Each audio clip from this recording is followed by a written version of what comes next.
નમસ્કાર દોસ્તો, સ્વાગત કરું છું ફરી એક વખત ગુજરાતી ટીપ ચેનલની અંદર. તો સ્પર્ધાત્મક પરીક્ષાઓની અંદર પૂછાતા સામાન્ય અને સામાજિક વિજ્ઞાનના ધોરણ 5 થી 10 પાઠ્યપુસ્તક આધારિત પ્રશ્નો અને તેના જવાબની સિરીઝની અંદર આપણે ભાગ 15 જોઈ રહ્યા છીએ. તો જે મિત્રો નવા છે એને ખાસ જણાવવાનું કે તમે પ્લીઝ આવા વિડીયો જોવા માટે અમારી ચેનલ સબસ્ક્રાઇબ કરી અને સાથેનું બેલ આઇકન જરૂર દબાવજો, જેથી કરીને અમે નવા કોઈ પણ વિડીયો અપલોડ કરવી કે તરત જ તમને નોટિફિકેશન દ્વારા છે એની જાણ થઈ શકે. તો ચાલો આગળ વધીએ. પ્રશ્ન 700, ગાંધીજીએ દાંડીના અન્યાયી કાયદાનો ભંગ ક્યારે કર્યો હતો? તો ગાંધીજીએ દાંડીના અન્યાયી કાયદાનો ભંગ 6 એપ્રિલ 1930 ના રોજ કર્યો હતો. ત્યારબાદ ધરાસણા સત્યાગ્રહની આગેવાની કોણે લીધી હતી? તો ધરાસણા સત્યાગ્રહની આગેવાની સરોજિની નાયડુએ લીધી હતી. ત્યારબાદ જોઈએ તો ગાંધીજીએ કઈ ગોળમેજી પરિષદમાં હાજરી આપી હતી? તો ગાંધીજીએ બીજી ગોળમેજી પરિષદ જે 1930 ની અંદર ભરાણી હતી, આ ગોળમેજી પરિષદની અંદર ગાંધીજીએ હાજરી આપી હતી. ત્યારબાદ જોઈએ તો અલગ પાકિસ્તાનની માંગણી ક્યારે કરવામાં આવી હતી? તો અલગ પાકિસ્તાનની માંગણી 1940માં લાહોરમાં મળેલી મુસ્લિમ લીગની અધિવેશનની અંદર આ અલગ પાકિસ્તાનની માંગણી કરવામાં આવી હતી. તો જોઈએ તો પ્રથમવાર પાકિસ્તાનની માંગણી કરનાર મુસ્લિમ નેતા કોણ હતા? તો પ્રથમવાર પાકિસ્તાનની માંગણી કરનાર મુસ્લિમ નેતા હતા ચૌધરી રહેમત અલી અને મોહમ્મદ ઇકબાલ.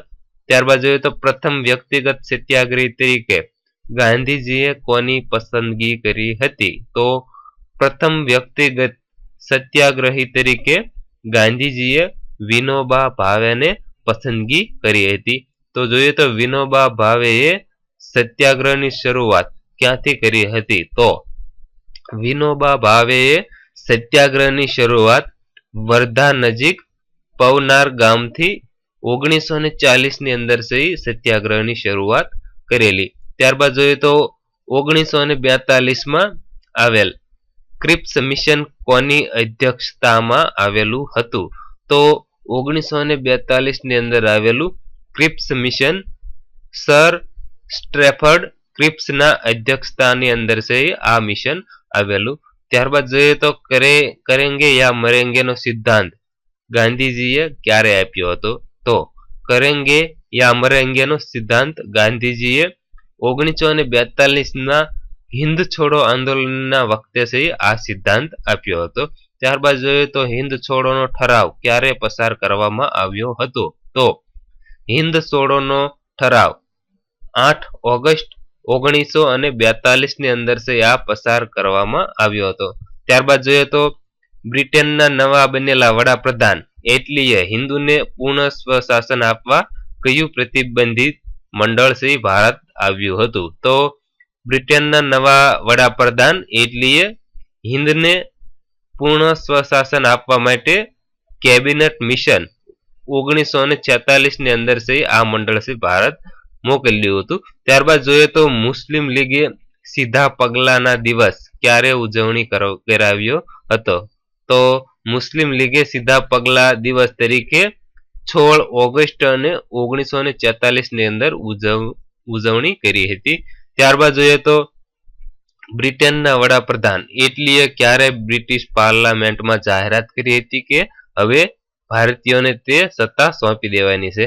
તો 20 ફેબ્રુઆરી 1947 ના રોજ બ્રિટનના વડાપ્રધાન એટલીએ બ્રિટિશ પાર્લામેન્ટની અંદર જાહેરાત કરી હતી કે હવે તેઓ સત્તા ભારતીયોને સોંપી દેવાના છે. ત્યારબાદ જોઈએ તો લીગ ઓફ નેશન્સની સ્થાપના ક્યારે થઈ હતી? તો લીગ ઓફ નેશન્સની સ્થાપના પ્રથમ વિશ્વયુદ્ધ 1920 ની બાદ જે આ લીગ ઓફ નેશન્સની સ્થાપના કરી હતી. ત્યારબાદ જોઈએ તો સંયુક્ત રાષ્ટ્ર સંઘની સ્થાપના ક્યારે કરવામાં આવી હતી અથવા તો ક્યારે થઈ હતી? તો સંયુક્ત રાષ્ટ્ર સંઘની સ્થાપના 24 ઓક્ટોબર 1945 ના રોજ થઈ હતી. ત્યારબાદ જોઈએ તો યુનાઇટેડ નેશન્સ ઓર્ગેનાઇઝેશન હાલ કયા નામે ઓળખાય છે? તો યુનાઇટેડ નેશન્સ ઓર્ગેનાઇઝેશન હાલ યુનાઇટેડ નેશન્સ તરીકે ઓળખવામાં આવે છે. ત્યારબાદ જોઈએ તો યુએન એટલે કે યુનાઇટેડ નેશન ની સ્થાપના થઈ ત્યારે 51 સભ્ય રાષ્ટ્રો હતા, પરંતુ હાલ કેટલા સભ્ય દેશ છે?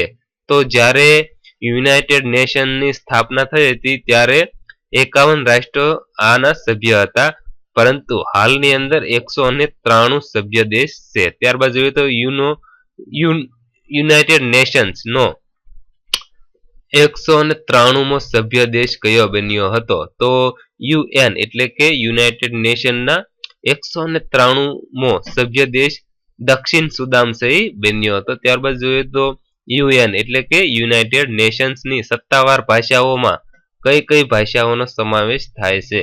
તો યુએનની સત્તાવાર ભાષાઓની અંદર અરેબિક, ચાઇનીઝ, અંગ્રેજી, ફ્રેન્ચ, રશિયન અને સ્પેનિશ આ ભાષાઓનો સમાવેશ કરવામાં આવે છે. ત્યારબાદ જોઈએ તો કોને વિશ્વ પાર્લામેન્ટ કહેવામાં આવે છે?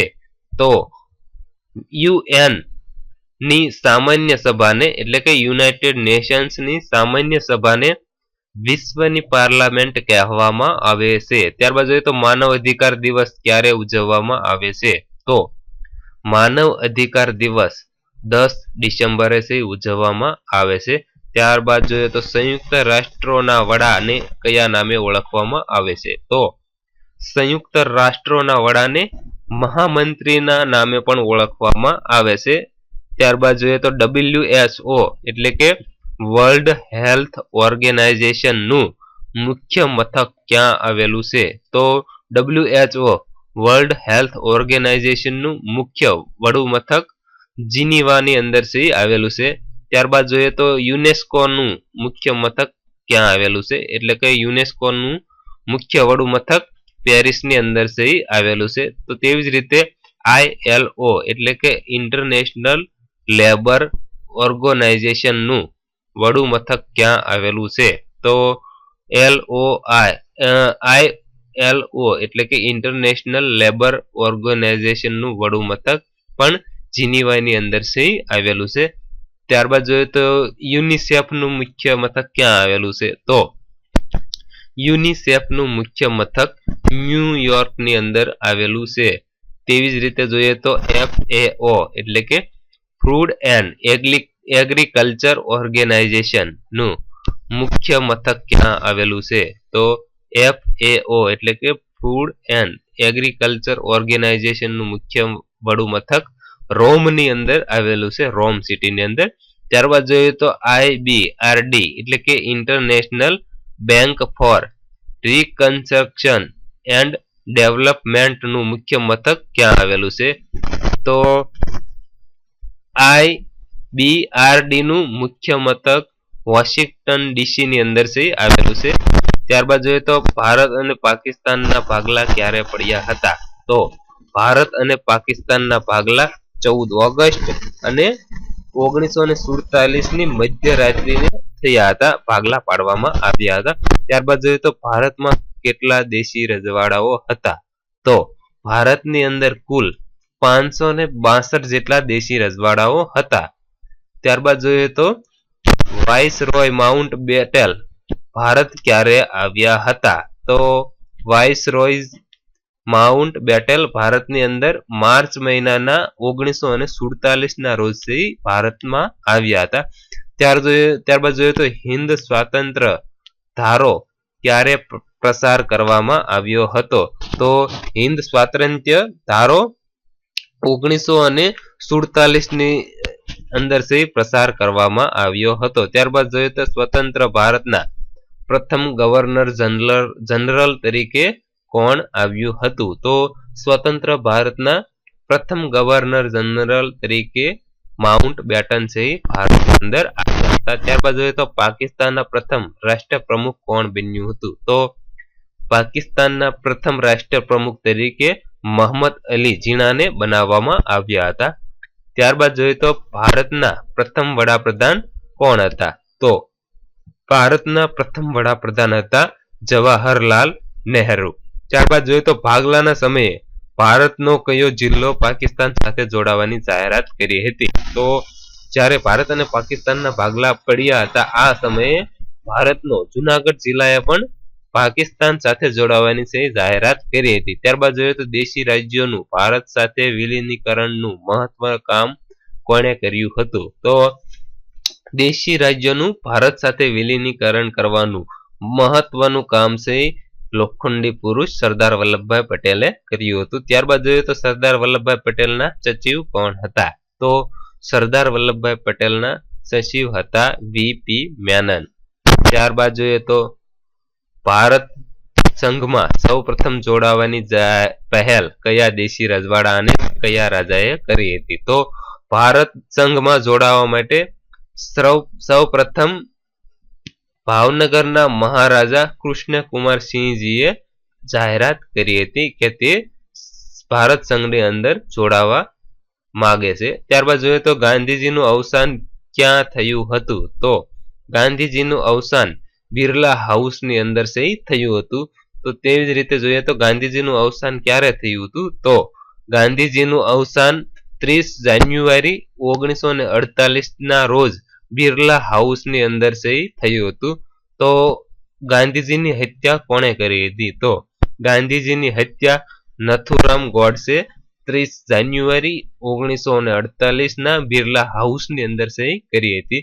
ત્યારબાદ જોઈએ તો 15મી ઓગસ્ટને કયા દિવસ તરીકે ઉજવવામાં આવે છે? તો 15મી ઓગસ્ટને સ્વાતંત્ર્ય દિવસ તરીકે ઉજવવામાં આવે છે. તો તેવી જ રીતે 26 જાન્યુઆરીને કયા દિવસ તરીકે ઉજવવામાં આવે છે? તો 26 જાન્યુઆરીને પ્રજાસત્તાક દિવસ તરીકે ઉજવવામાં આવે છે. ત્યારબાદ જોઈએ તો આઝાદ ભારતના છેલ્લા ગવર્નર જનરલ કોણ હતા?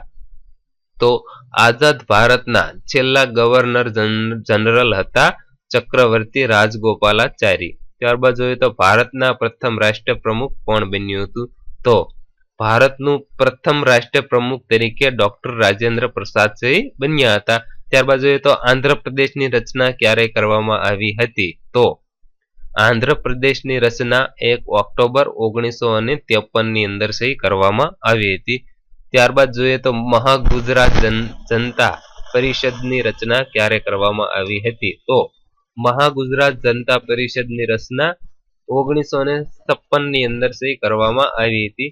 તો તેવી જ રીતે મહાગુજરાત ચળવળના રાહબર નેતા કોણ હતા? તો મહાગુજરાત ચળવળના રાહબર નેતા હતા ઇન્દુલાલ યાજ્ઞિક. ત્યારબાદ જોઈએ તો ગુજરાત રાજ્યનું ઉદ્ઘાટન કોના હસ્તે કરવામાં આવ્યું હતું? તો ગુજરાત રાજ્યનું ઉદ્ઘાટન રવિશંકર મહારાજના હસ્તે કરવામાં આવ્યું હતું. ત્યારબાદ જોઈએ તો ગુજરાત રાજ્યનું ઉદ્ઘાટન ક્યારે કરવામાં આવ્યું હતું? તો ગુજરાત રાજ્યનું ઉદ્ઘાટન 1 મે 1960 ના રોજ રવિશંકર મહારાજના હસ્તકે કરવામાં આવ્યું હતું. તો દોસ્તો આ હતા સ્પર્ધાત્મક પરીક્ષાઓની અંદર પૂછાતા ખૂબ જ મોસ્ટ આઈએમપી પ્રશ્નો અને તેના જવાબ જે સામાન્ય વિજ્ઞાનના અને સામાજિક વિજ્ઞાન ધોરણ 5 થી 10 પાઠ્યપુસ્તક આધારિત હતા. તો દોસ્તો ભાગ આપણે 15 જોયો તો ભાગ 16 જોવા માટે પ્લીઝ અમારી ચેનલ સબસ્ક્રાઇબ કરવાનું ન ભૂલતા અને વિડીયો પસંદ હોય તો એક લાઈક જરૂર કરજો અને વિડીયોને વધારેમાં વધારે શેર કરવા વિનંતી. ખૂબ ખૂબ આભાર.